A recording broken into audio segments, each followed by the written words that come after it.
నా పేరు గురియల శంకర్, లింగాపూర్ కడెం మండల్. మేము 2 సంవత్సరాల క్రితం మలేషియా పోయినా. మలేషియా పోయి అక్కడ అనుకోని సంఘటనల వల్ల పోలీసులు అరెస్ట్ చేయడం జరిగింది.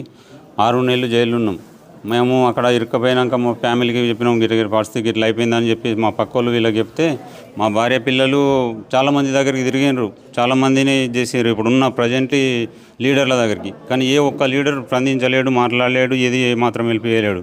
నా భార్య పిల్లలు ఏడిసి చేసి జాన్సన్ అన్న దగ్గరికి పోయి అక్కడ వాళ్ళ పరిస్థితి ఇట్లా ఉంది, ఇట్లా సంగతి, వాళ్ళని ఎట్లా చేసి ఇంటికి తీసుకురా, మా పిల్లలకు అప్పయిపో అని చెప్పేసి చెప్తే మా పిల్లల కన్నీళ్ళు, నా భార్య కన్నీళ్ళు చూసి అతను మా దగ్గరకు వచ్చి జాన్సన్ అన్న 2 నెలల కింద 3 రోజులు నీడదాగారం వదిలేసి అడ్వకేట్ను పెట్టి అక్కడ ఒక మనిషిని నిర్మించి సొంత డబ్బులు ఖర్చు పెట్టుకొని మా దగ్గరికి, మలేషియాలో ఉన్న వ్యక్తులకు కూడా మేము ఉన్న జైలుకు అలవట్లేదు.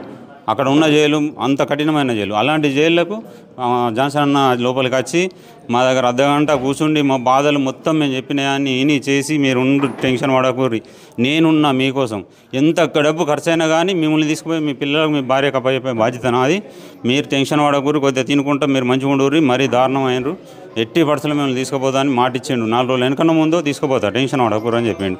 మాకు ఆ రోజు భరోసా కలిగింది. అప్పటిదాకా నమ్మకలేదు, మేము ఇండియాకి వస్తాము, మా భార్య పిల్లల్ని కలుసుకుంటామని. ఆ వరకు మాకు లాస్ట్ అనుకున్నాం, ఇక మలేషియాలో చచ్చిపోతామన్న ఆశ ఉండే.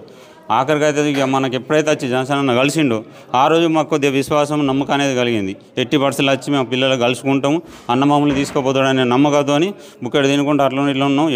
అటు చేసి మళ్ళీ 2 నెలల తర్వాత మొన్న వచ్చి ఇంత తగినంత రాత్రి పగలనకుండా కష్టపడి తిరిగి అతను సొంత డబ్బులు ఖర్చు పెట్టుకొని మళ్ళీ అడవిగడితో మాట్లాడి మమ్మల్ని బయటకు తీసి 1 నెల రోజులు కూర్చొని తినబెట్టి మమ్మల్ని అన్ని రకాల పేపర్లు తయారు చేసి, ఎంఏసీ నుంచి పాస్పోర్ట్లు, అవుట్ పాస్పోర్ట్, ఇమిగ్రేషన్ పనులు, టోటల్ పనులు కంప్లీట్ చేయించి ఎలాంటి మాకు టెన్షన్ లేకుండా అతను ఇంబటి ఉండి చెమటాలు అడుపుకొని నాదిరి పగలు నిడద లేకుండా 3 రోజులు సరైన అన్నం తినలేడు, నిడదపోలేడు మా కోసం.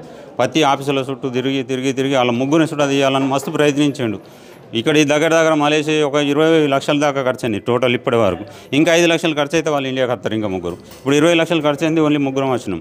ఇంకా 5 లక్షలు అవుతుందా 10 లక్షలు అవుతుందా కన్ఫర్మ్ లేదు. అయినా కానీ ఇంకా ప్రయత్నాలు నడుతూనే ఉన్నాయి. అడవిగడ్డ తిరుగుతుంది, అక్కడ ఉన్న మనిషి తిరుగుతుండు, వాళ్ళ కోసం చాలా ప్రయత్నాలు అవుతున్నాయి. వాళ్ళని 6గురిని తీసుకురావాలని అన్నకు చాలా కోరిక ఉండే. కేటీఆర్ సారు సూర్యసేనల వరకు ఇద్దరు కలిసి మాకు జీవితాంతకాలం యాజమారం, వీళ్ళిద్దరి కోసం మేము సాధ్యమైన మటుకు మేము బతుకున్నంతకాలం మా పిల్లలు మేము రుణపడి ఉంటాం, వాళ్ళ కోసం పని చేస్తాం, వాళ్ళ కోసం ఇది చేస్తాం. ఏ విషయంలో అయినా వెనకాడేది లేదు. కేటీఆర్ అన్న, జాన్సన్ అన్న ఎవడన్నా ఏమన్నా అన్నా కానీ మేము మూకుండేది లేదు, దేనికైనా సిద్ధం అవుతాం.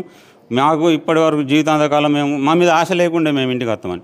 ఈరోజు జాన్సన్ అన్న సార్ దయ వల్ల, అన్న దయ వల్ల, కేటీఆర్ సార్ దయ వల్ల నా భార్య పిల్లలకు కలుసుకున్న సంతోషం. నాకు జీవితాంతకాలం అన్నకు నేను రుణపడి ఉంటా. కేసీఆర్ సార్కు, కేటీఆర్ సార్కు అందరికీ జీవితాంతకాలం నేను సేవ చేసుకుంటా. చాలా రూపాయలు ఖర్చు పెట్టిండు, ఆయన సొంత డబ్బులు ఎక్కడ చూడ వెనకాలేడు. చెప్పిండు, నీ పిల్లలకు నీ భార్యకు నేను మాట ఇచ్చినా ఎన్ని లక్షలు ఖర్చు అయితే ఆయన ముఖ్యం కాదు, మిమ్మల్ని ఇండియాకి తీసుకుపోయి మీ ఫ్యామిలీకి అప్పయ్యే బాధ్యత నాదని ఏ రోజైతే మాట ఇచ్చిండో ఇప్పటి వరకు కూడా డబ్బు విషయంలో వెనకాలి. ఆడికి వచ్చిన రోజు కూడా అన్నాడు, పోలీసు వాళ్ళకు, ఆఫీసర్లకు, అక్కడ ఉన్న ఏజెంట్కు, అడ్వకేట్కు ఎంత డబ్బు అయినా సరే ఖర్చు కానీ బాధలేదు, వీళ్ళని ఇండియాకి తీసుకుపోవాలా, వీళ్ళ ఫ్యామిలీకి అప్పయిపోవాలా. వీళ్ళ భార్య పిల్లలు ఏడుపులు దుఃఖం చూడలేక, మా దుఃఖం చూడలేక అన్న చూడ ఏడ్చిండు మాతో.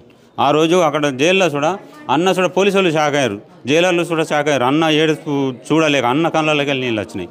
ఇంత పెద్దోడు మా కోసం అతని కళ్ళలోకి వెళ్ళి నీళ్ళు వస్తే మేము తట్టుకోలేకపోయినాం. మా పిల్లల కోసం, మా కోసం చూసి ఇన్ని దగ్గర 25 లక్షల రూపాయలు ఖర్చు పెట్టి ఈరోజు తీసుకొచ్చిండు. ఇప్పుడున్న ప్రజెంట్లు ఉన్న రాజకీయ నాయకులు వాళ్ళ స్వార్థం కోసం వాడుకున్నాడు. మేము ఇది చేసినాం, మేము అది చేసినామని దొంగ పేపర్లు, దొంగ సంతకాలు పెట్టి మీడియాలకు ఇచ్చుకున్నాడు, పేపర్లకు ఇచ్చుకున్నాడు తప్ప ఏ ఒక్క ఉపయోగం లేదు. ఇప్పుడు ఉన్న వాళ్ళంతా అంత దొంగతనాల వల్ల అంత దొంగ రాజకీయాలు, ఇది చేసాడు తప్ప ఎదుటోడికి వెళ్ళిపోయేసే రకం కాదు. వీళ్ళను ఒకళ్ళని చేసేటోళ్ళను చేయకుండా వీళ్ళని అనగదొక్కడానికి వాళ్ళు ప్రయత్నాలు చేసి మాకు హెల్ప్ చేసేటోళ్ళను ఇది చేసుడు.